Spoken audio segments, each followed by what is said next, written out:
कशासाठी ठिय्या मांडलाय तुम्ही? काय मागणी आहे? हे आंदोलन आम्ही यात्रा महिलांसाठी करत आहोत. आम्ही भावी भक्तासाठी करत आहोत.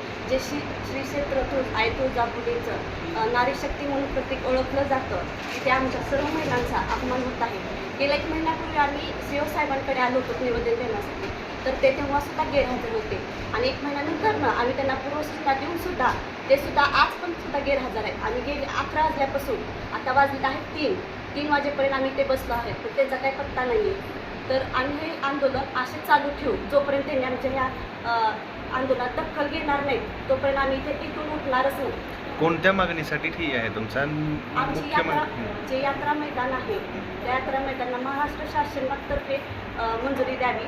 आणि दुसरा म्हणजे जे हे आहे अतिक्रमण ते काढून टाकावे आणि जे गुन्हेगार आहेत त्यांना कठोर शासन करावे.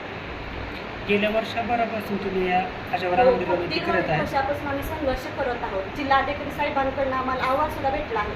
ते अहवाल आम्ही त्यांना दाखवला सुद्धा, पण त्यांनी त्याच्यात काही दखल घेतली नाही, आम्हाला प्रतिसाद दिला नाही.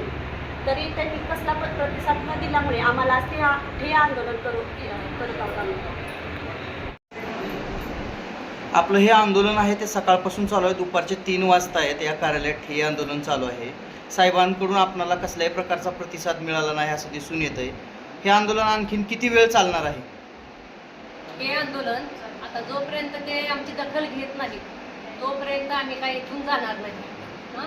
आणि याच्या आज जर ते मुख्याधिकारी साहेब जरा आम्हाला भेटायला आले नाहीत, आज ते गैरहजर आहेत. आम्ही 11 वाजल्यापासून सर्व महिला घरची सर्व कामं सोडून सगळे घरातलं सगळं सोडून इथं आलेलो आहोत. का तर भाविकांसाठी यात्रा मैदान कार पार्किंग जे आहे ते खुलं व्हावं, भाविकांच्या सेवेत ते खुलं व्हावं म्हणून इथं आलेलो आहोत महिला सर्व.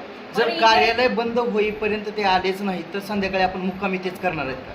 हो, आम्ही आज त्यांनी जोपर्यंत आमची दखल घेत नाही तोपर्यंत आम्ही इथून कुणीही महिला घरी जाणार नाही, इथून हलणार नाही. आणि आज जर आमची दखल घेतली नाही तर यापेक्षा तीव्र आंदोलन करण्याचा आम्ही इशारा देतो.